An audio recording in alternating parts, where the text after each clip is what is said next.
एक समय की बात है, किसी गांव में एक भिखारी रहता था। खाने की तलाश में वह हर दिन घने जंगल को पार करके किसी न किसी के घर भिक्षा मांगने के लिए जाया करता था। आज भी इसी तरह वह भिक्षा लेकर अपने घर की तरफ जा रहा था, लेकिन आज वह बहुत ही खुश था। भिखारी ने बहुत ही पुराने कपड़े और जूते पहने हुए थे, परंतु फिर भी वह खुशी से गुनगुनाते हुए जंगल के रास्ते से अपने घर को लौट रहा था। किस्मत की बात है, उसी समय उस जंगल में एक राजा भी था, जो अपने हालात से दुखी था और महल से भागकर वहां पर आराम कर रहा था। तभी राजा की नजर उस भिखारी पर पड़ी। भिखारी को इतना खुश देखकर वह सोचने को मजबूर हो गया कि इस इंसान के पास कुछ भी नहीं है, इतने पुराने कपड़े और पैरों में कटे-फटे जूते होने के बावजूद भी यह कितना खुश है। और एक मैं हूँ जो दिन रात एक करके अपनी प्रजा और परिवार वालों की सेवा करता हूँ। लेकिन इसके बाद भी वे लोग खुश नहीं होते। उन सभी को सिर्फ मेरी राजगद्दी चाहिए और इसके लिए वह मुझे मरवाने का षड्यंत्र भी रच रहे हैं। असल बात यह थी कि राजा ने एक दिन अपने महल में कुछ पहरेदारों को बात हुए करते सुन लिया था। वह आपस में बात कर रहे थे कि जैसे ही यह राजा मर जाएगा, उनकी आंखों का कांटा साफ हो जाएगा। वही राजा की पत्नी बहुत पहले ही उसे वह राजमहल को छोड़कर जा चुकी थी।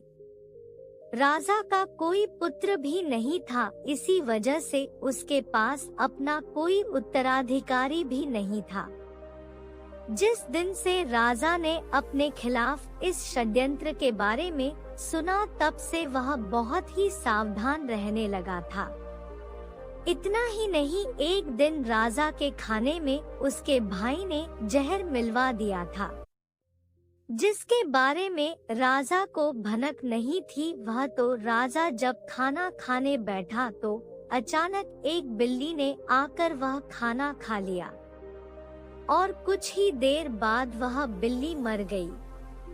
इस घटना के बाद से राजा अपने खिलाफ हो रहे षड्यंत्र के प्रति बेहद सतर्क हो गया था। इन्हीं सभी बातों से परेशान होकर एक दिन राजा ने महल छोड़ दिया और बिना किसी को बताए वहां से भागकर जंगल में आ गया। वह जंगल उसकी नगरी से बहुत दूर था, इस वजह से उसे वहां कोई पहचान भी नहीं सकता था। उस भिखारी को देखकर राजा ने सोचा कि हम दोनों ही इंसान हैं, बस फर्क यह है कि वह खुश इंसान है और मैं दुखी। राजा जल्दी जल्दी में महल से भागा था, इसी राजसी पोशाक में था। जब भिखारी ने राजा को देखा तो थोड़ा पीछे हट गया और सोचने लगा कि मैं तो फटे पुराने कपड़े और जूते पहने हैं, भीख ना मिले तो मैं भूखा रह जाऊंगा। लेकिन इसके तो थाड़ पाट अलग है। यह कितना खुशकिस्मत है कि इसने हीरे जवाहरात सुंदर कपड़े और जूते पहने हुए हैं। लेकिन इसके बाद भी यह आदमी खुश नजर नहीं आ रहा। भिखारी ने सोचा कि चलो इस आदमी से इसके खुश ना होने की वजह पूछता हूँ। भिखारी राजा के पास पहुँचा और उसे राम राम बोला। राजा ने भिखारी को राम राम का जवाब दिया। भिखारी ने कहा, आप तो बहुत ही अमीर लगते हैं, शायद आप कहीं के राजा है। राजा ने कहा, हाँ तुम सही बोलते हो, मैं सूरतगढ़ का राजा हूँ और अपना राज अपने भाई को देखकर यहाँ पर आ गया हूँ। मेरे घर वाले दौलत के चक्कर में मुझे मरवाने का षड्यंत्र कर रहे थे, उसी से बचने के लिए मैं यहाँ पर मन की शांति के लिए आया हूँ। काफी दिनों से मैं ऐसी ही हालत में हूँ। रास्ते में जो भी फल फूल मिलता है वही खाकर गुजारा कर लेता हूँ। आज मुझे बहुत तेज भूख लगी है, इसलिए मैं इधर-उधर खाने की तलाश में घूम रहा हूँ। तुम्हारे पास अगर कुछ खाने के लिए है तो कृपया करके मुझे थोड़ा खाना दे दो। भिखारी ने मुस्कुराते हुए राजा की तरफ देखा और कहा कि अगर तुम मुझे यह अपनी सोने की अंगूठी दोगे तो मैं तुम्हें खाना खिला सकता हूँ। राजा यह बात सुनकर खुश हो गया। उसने अपनी अंगूठी भिखारी को दे दी और बदले में उसे रोटी लेकर खा ली। भिखारी ने राजा से कहा कि तुम और मैं दोनों अकेले हैं, चलो हम दोनों साथ में ही चलते हैं। दोनों साथ में चलते हुए एक घने जंगल में पहुंचे। वहां पर आराम करने लगे।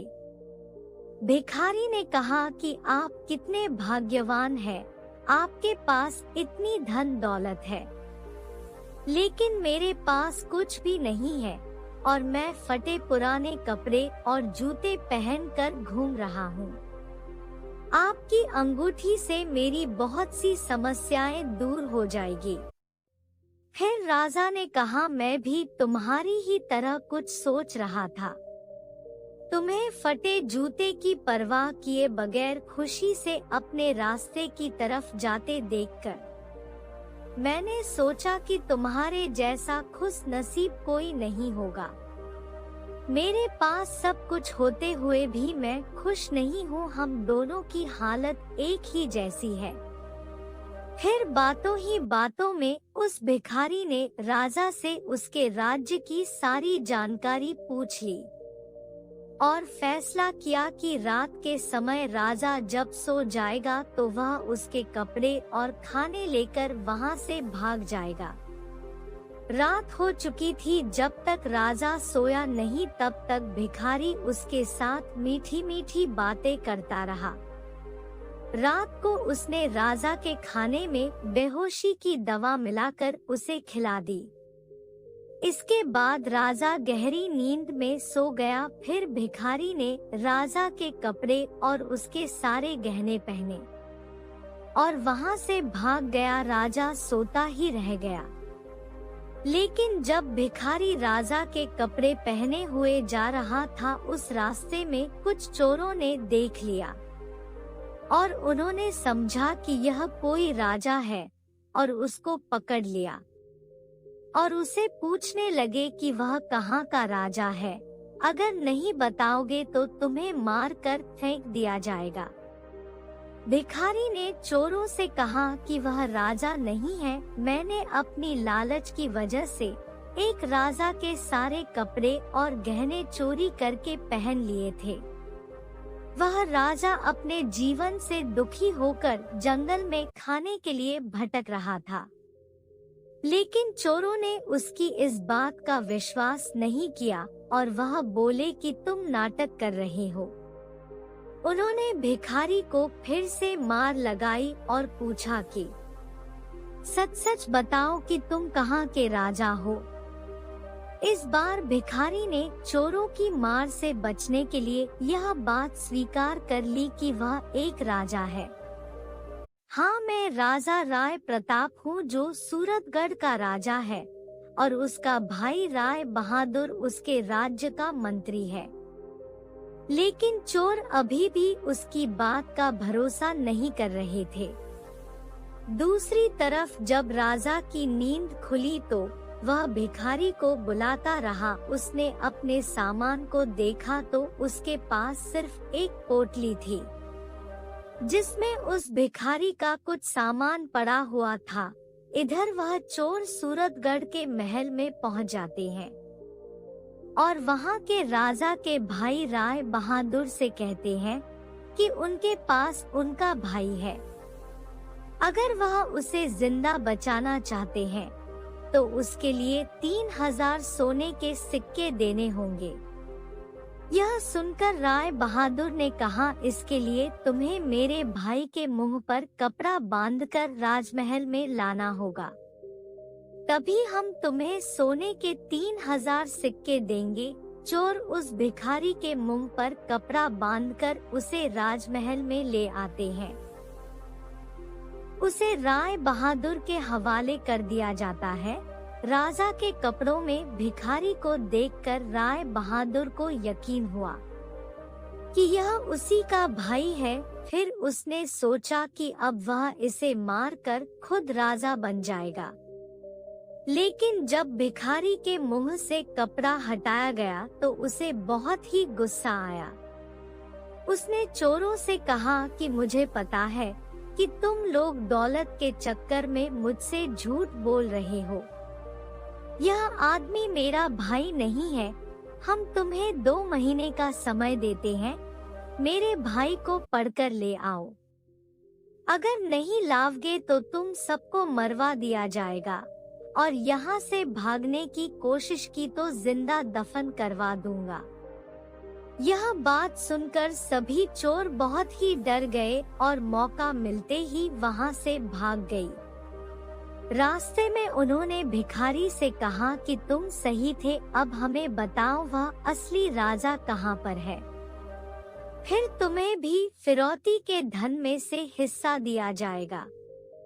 भिखारी ने बताया कि उसने राजा को किसी जंगल में छोड़ा था, लेकिन बहुत ढूंढने के बाद भी राजा उन्हें नहीं मिला।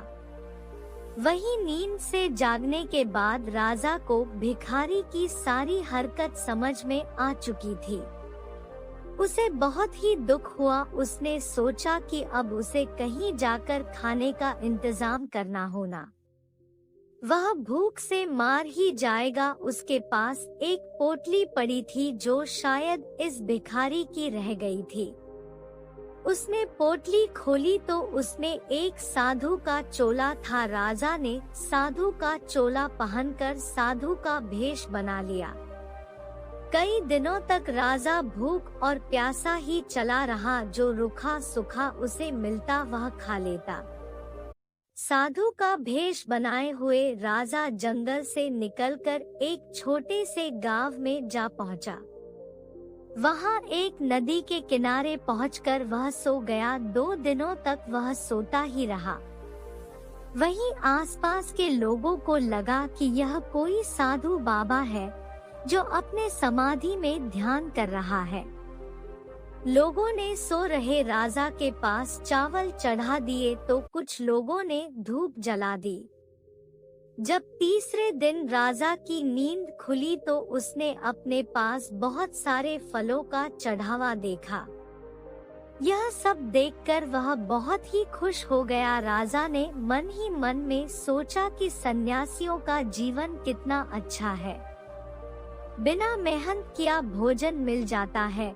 अब उसे यहाँ से कहीं और जाने की आवश्यकता नहीं है। राजा ने वहीं पर एक कुटिया बना ली और उसमें रहने लगा। गांव के लोग उसकी पूजा करते और चढ़ने में खाने के लिए फल और अन्य चीज दे जाते थे। एक दिन गांव के सभी लोग मिलकर उसके पास आए और उसे कहने लगे कि बाबा, हमारे गांव में बहुत सालों से बारिश नहीं हो रही है, आप कोई उपाय करें। यह सुनकर राजा परेशान हो गया कि अब वह क्या करे। वह अपनी सच्चाई बता भी नहीं सकता था। उसने लोगों से कहा कि इसके लिए उपवास करना होगा। अगले 2 महीने तक कोई भी उसकी कुटिया के अंदर नहीं आएगा। गांव वाले उसकी बात मान गए। लोग दूर से ही कुटिया के बाहर चढ़ावा चढ़ाकर चले जाते। राजा सोचने लगा कि उसका जीवन हर तरह से मुश्किलों से भरा है। उसे दूसरों का अच्छा जीवन देखकर जलन नहीं करनी चाहिए। साधु बनकर वह बैठे बैठे खा रहा है, लेकिन उसका जीवन एक कैदी की तरह हो गया है। उसे एक ही जगह पर बैठे रहना होता है। कहाँ मैं रोज बढ़िया भजन खाता था और अब कहाँ सिर्फ फल खाकर जिंदा हूँ। साधु के वेश में राजा को भगवान का भजन करने का ढोंग करना पड़ता था। उसने सोचा 2 महीने पूरे होते ही वह वहां से चला जाएगा। धीरे धीरे समय बिता जा रहा था। एक दिन राजा परेशान होकर खुद ही भगवान से कहने लगा है, भगवान मुझे बचा लो, आप ही कोई चमत्कार कर दो। इसके बाद राजा ने भगवान से अपनी सारी गलतियों के लिए माफी भी मांगी। राजा ने हाथ जोड़ते हुए कहा कि मुझे समझ में आ गया है कि अपनी मुसीबत से कभी घबराकर भागना नहीं चाहिए, बल्कि उनका डटकर सामना करना चाहिए है। भगवान मेरी लाज रख लो, इस गांव में बारिश करवा दो।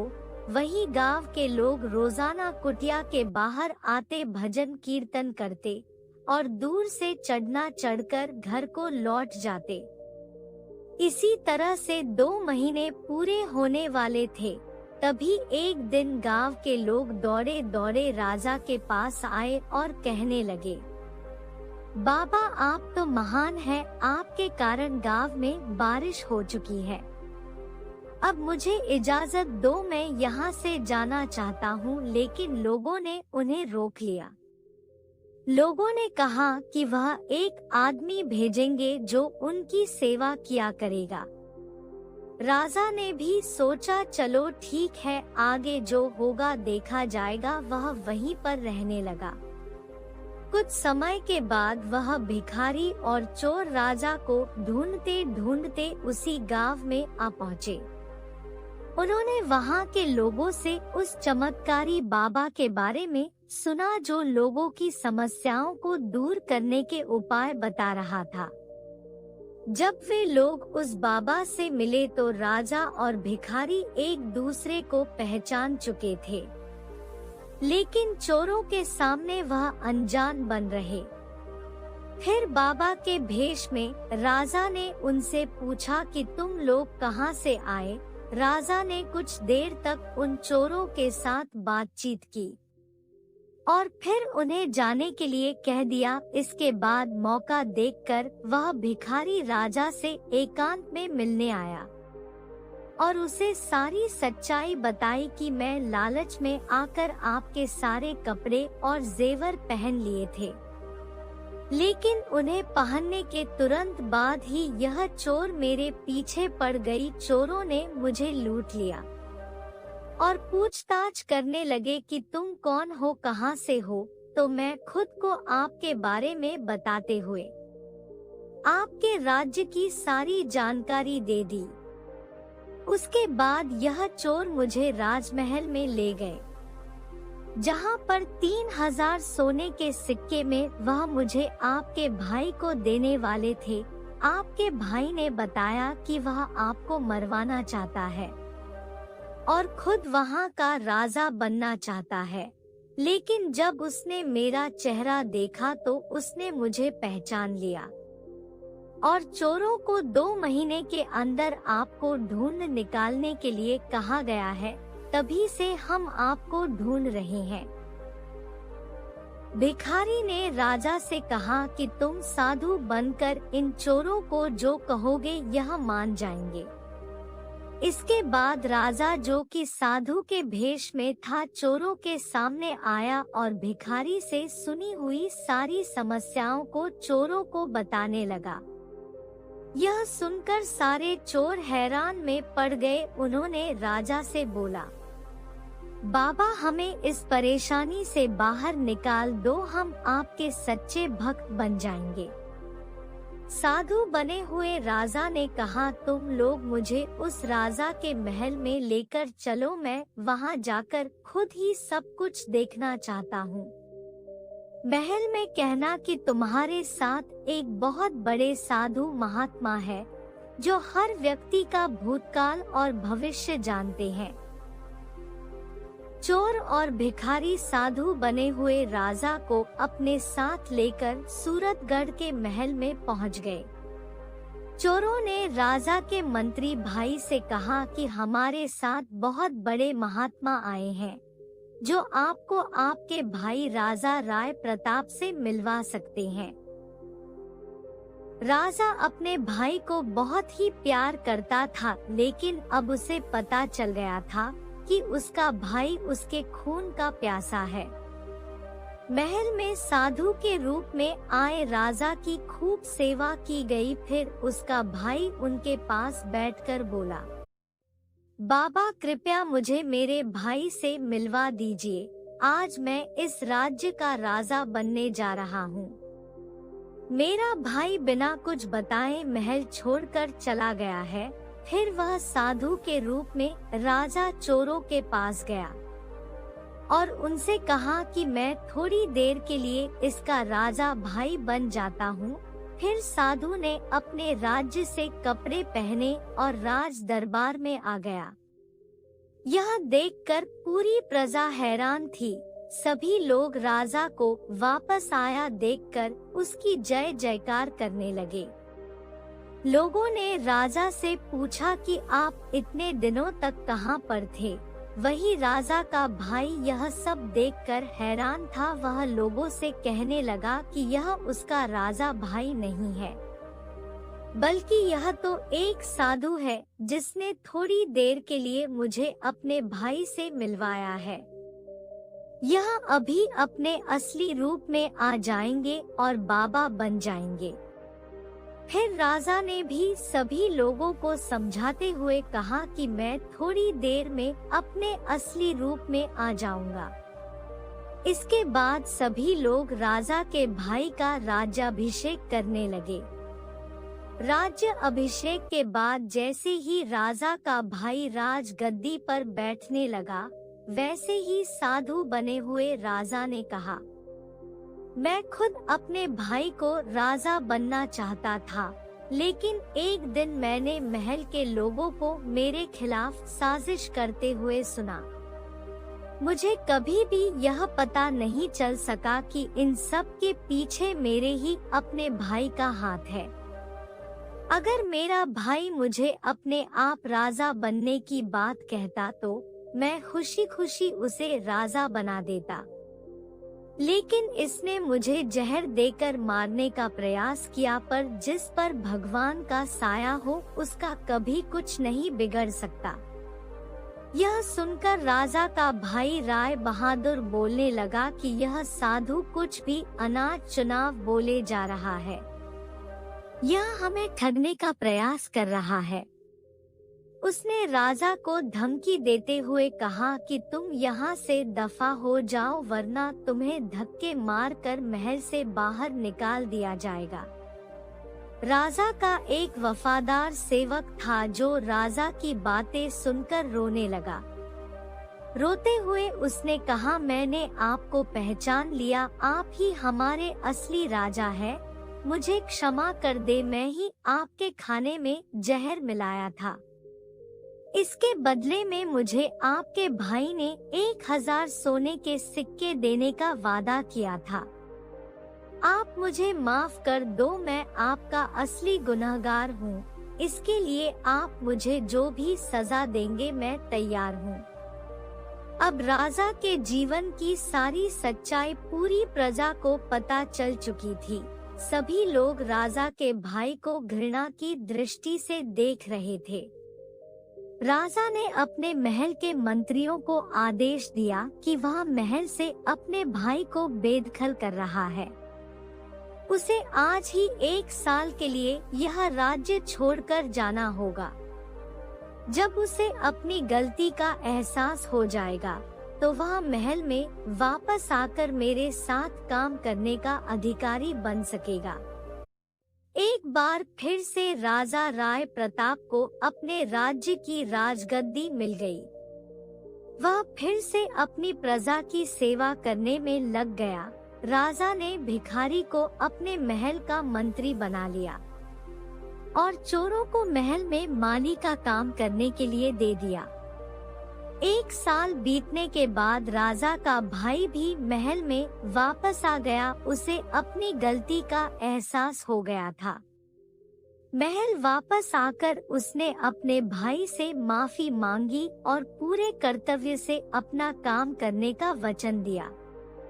राजा ने फिर से उसे महल में उसका स्थान दे दिया। इसके बाद राजा पूरी ईमानदारी और सत्य निष्ठा से अपना राजपाट चलने लगा।